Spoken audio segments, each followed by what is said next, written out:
My parents had 3 sons, and I was the middle one, or so everyone thought, including myself. I only realized this mistake some almost 6 years ago. In fact, last week I celebrated the fact that 5 years ago I changed my name legally to Emma. And this means that all this time before, my romantic encounters with men were from a gay perspective. Now, it's very scary to say to someone you like them in a romantic way. But when you're gay, you have a few more hurdles to take. The first one being that you have to accept that you're gay yourself. And then, when you tell someone you like them, you reveal the fact that you think or suspect or just hope that they are gay too. And you don't know that. And even if they are, you don't know how far they are in the accepting bit. So, because of this, I didn't realize that my first gay date was, in fact, a date. And it was. We didn't know each other that long. And we liked each other instantly. We decided to celebrate it by go out eating. He was very handsome. He looked like Tom Cruise, but this was before Top Gun. So I didn't realize how hot he really was. And he was smart, and he was funny, and above all, he was kind. And I felt safe, and I felt loved, or at least liked. And we were very close, and we shared pizzas, we shared stories, and we laughed. And we were so close that I said, everyone here must think we're gay. And this is how my avoiding mind worked.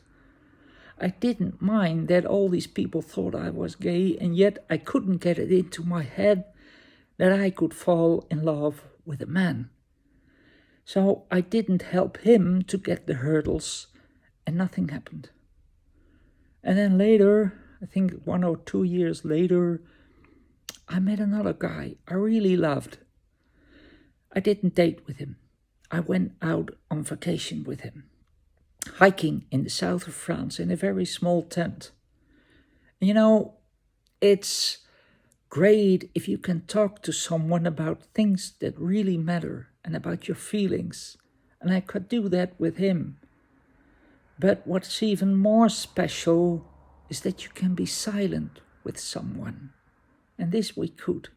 After walking, we used to sit outside a restaurant with a bottle of wine and our books and just read and enjoy each other's company. And every now and then looking at each other with eyes that said, I'm glad you're with me. And nothing happened. And maybe that's because of the fact that I was already seeing the woman who would be my wife. And I married, and I had 2 kids. And then something happened. I had a colleague, and with her I could talk about spiritual stuff and intuition, that kind of thing. And that was the only thing I couldn't talk to my wife about, because she's very practical. And if something, you can't see it, it doesn't exist. So this colleague, she said, you should see my friend. You talk the same way about the same things. I think you two get along very well. And she was right. So every now and then I went to him to talk about this stuff. And then one night he said, I realized something. I think I'm gay. And I think you're gay. And I think I love you. Wow, he took all the hurdles in one sentence. And my mind exploded. And I thought, oh my God, this is the thing I've been hiding all my life. Well, of course, there was another thing, but I wasn't ready for that yet. I rushed home to my wife. I woke her and I said, I think we have a problem. I think I might be gay. And she said, well, you have to find that out.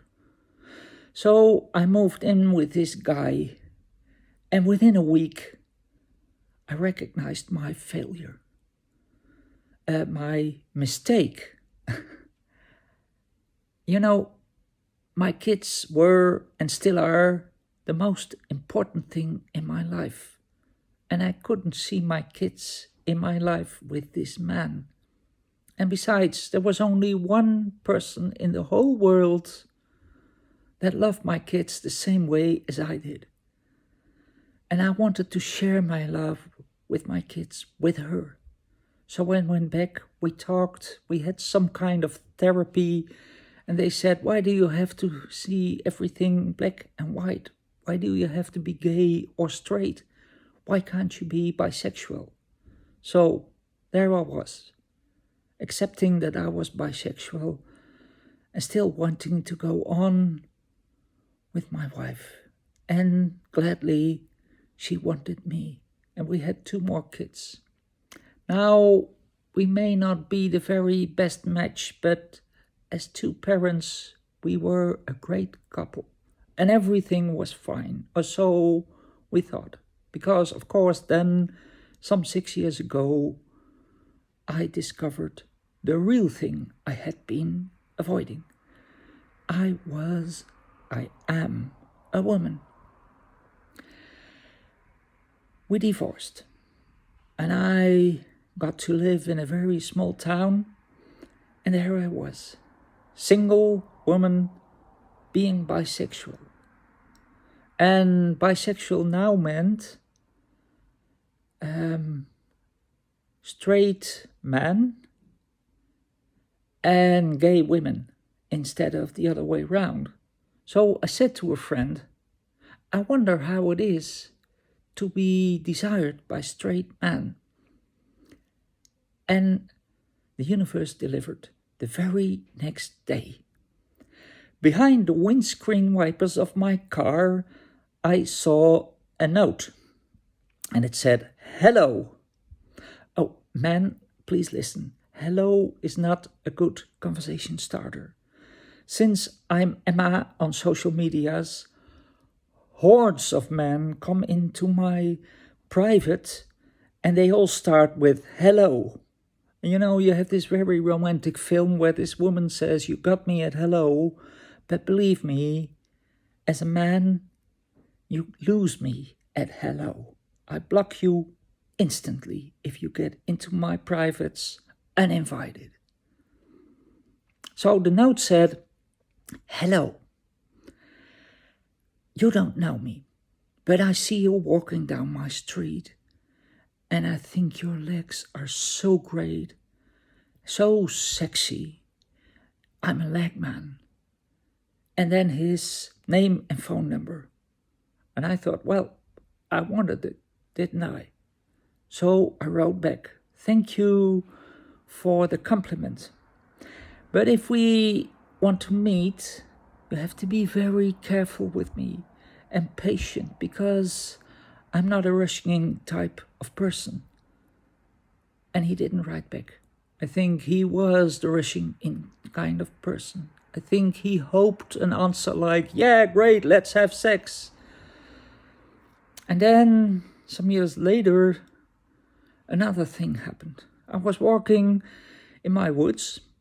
It's a very lovely above the Rhine, and there's this road which winds down, and there are a lot of cyclists because they all want to play Tour de France.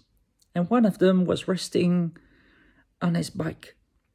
And we talked, and I talked about my lovely woods, and then suddenly said, I think you are so great, and I love your hair, and I love your feet, now your legs, and I love everything about you. Can I kiss you?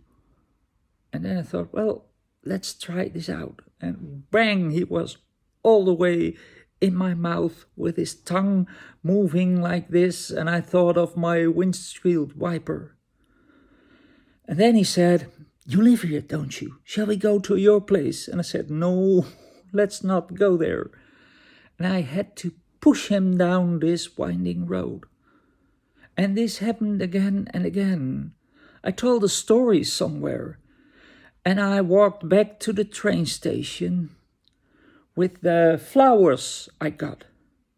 And there was this man who shouted, "Oh, you have to make up with someone." And I hate these starting topics, this joyalty, this sound, and this. And before I knew, he was on me, and his arms around me, and he wanted to take a photograph, and I really had to push him away. And he said, "Don't be so shy, don't be so stupid, don't be..." In fact, he said all the things a man says when you say no. Man can't take no.